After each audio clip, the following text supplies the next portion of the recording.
آگے عزیر بھائی ہیں بابا، یہ انہوں نے بڑی اچھی ایک سجیشن، ان کی رائے ہے، اور یہ ماشاءاللہ میں ویسے ہی بتاتا چلوں بابا کہ ہم بھی ایم ٹی جے فاؤنڈیشن کے پلیٹ فارم سے شجرکاری کا کام کر رہے ہیں، اور آپ کو پتہ ہے پاکستان گلوبل وارمنگ میں بہت زیادہ متاثرہ ملکوں میں، تو یہ پہلی دفعہ ایسا سوال تھا یا ریکویسٹ تھی جو ہم نے شامل کی، تو کہہ رہے مولانا صاحب آپ کے بہت چاہنے والے ہیں، پاکستان میں ہزاروں مساجد ہیں، بلکہ اگر لاکھوں بھی کہا جائے تو مبالغہ نہیں ہوگا، تو اگر آپ ان سے گزارش کریں اپنے انداز میں کہ اگر ہر مسجد اس کا اہتمام کرے کہ اپنے ارد گرد درخت لگائے، تو ہم بہت بڑی خیر میں اپنا حصہ ڈال سکتے ہیں۔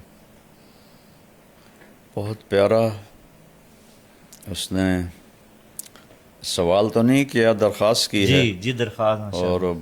بہت ہی ضرورت ہے، بہت ہی اشد ضرورت جی، ہے۔ ٹمبر مافیا نے ہمارے پہاڑ صاف کر دی۔ آئے، میں اسکول سے ہی مریض سیر کے لیے ہم جاتے تھے، ذمہ داروں کے بچے تھے، جی تو مفت میں مل جاتا تھا سب کچھ۔ تو بیٹا آپ یقین کریں کہ 69-71 تک تو میرا کالج کا دور ہے۔ جی مری میں جب جاتا تھا دوستوں کے ساتھ ہم ٹھہرتے تھے، تو اتنا درخت تھا کہ نہ سڑک نظر آتی تھی نہ گھر نظر آتے تھے۔ اللہ اکبر، اللہ، میٹروپول ہوٹل تھا، پوری صاحب رحمۃ اللہ علیہ، وہ گلاب علی چشتی مرحوم میرے بڑے پیارے دوست تھے، ان کے والد سے ان کی دوستی تھی، تو وہ اس کے فلیٹس تھے، اب تو وہ ہوٹل بن گئے، جی وہ صرف فیملیز کو دیتے تھے۔ صحیح، تو ہم چھڑوں کو وہ اس لیے دے دیتے تھے کہ گلاب علی پھر غلام علی کا بیٹا تھا، تو وہ ہم اس میں رہتے تھے مہینہ مہینہ۔ تو اب یقین مانے بیٹا، میں اس کے وہ ایک جگہ تھی وہاں بیٹھتا تھا تو مجھے مری نظر نہیں آتا تھا، اللہ، اتنے درخت، اور اب ننگا ہوا پڑا ہے سارا۔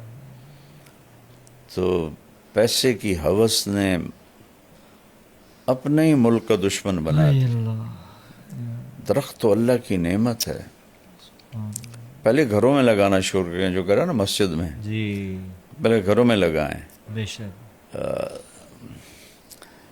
ایک بات بتاتا ہوں، مولانا درخواستی صاحب رحمۃ اللہ علیہ آئے تھے ہمارے گاؤں، بہت پرانے، میں اس وقت 8ویں 9ویں میں پڑھتا تھا، جی تو میں ان کو کوئی 15 سال بعد ملا، جی بہاولپور میں بیمار تھے۔ میں نے کہا جی آپ ہمارے گاؤں آئے تھے، ان کا ایسا حافظہ تھا، ہاں پہچانتا ہوں، آپ کے گاؤں میں درخت بہت زیادہ تھے اللہ، اور آپ نے ہمیں مرچوں والا سالن کھلایا تھا۔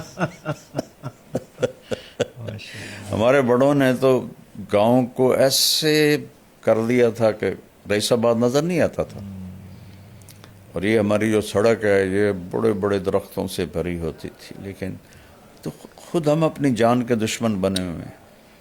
تو میں اس بچے کا شکر گزار ہوں، اور ماشاء اس کے اللہ، ذریعے سے پوری قوم سے کہتا ہوں درخت اگاؤ، جی درخت اگاؤ، درخت اگاؤ۔ یہ جو ہمارے پرائیویٹ بناتے ہیں نا کالونیز، جی یہ بڑے ظالم ہیں،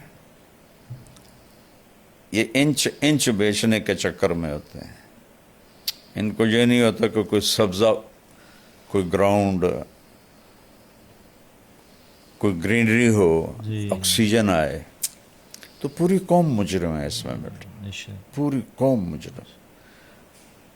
شیخ زاید بن سلطان نے ریت کو نخلستان بنا دیا، اللہ، تو یہاں تو نخلستان تھا، ہائے، یہ میں سارے پہاڑی علاقے اسکول کالج کے زمانے میں سیر کرتے تھے۔ جی اب یقین مانے بیٹا سڑک بھی نظر نہیں آتی تھی، ایسے اللہ، ان پر سایہ ہوتا تھا۔ اللہ، اللہ، اور اب ناران تک چلے جاؤ، آگے تک چلے جاؤ، ہوٹل ہی ہوٹل، ہوٹل ہی ہوٹل، ہوٹل ہی ہوٹل، اور جو اوپر جنگل ہیں جی وہ ٹمبر مافیا نے جنگل کے کیا اس کو کہتے ہیں افسران سے ساز، اور رشوت تو سارے ملک کا ہمارا شیوا ہے، جی، جنگل صاف کر دی،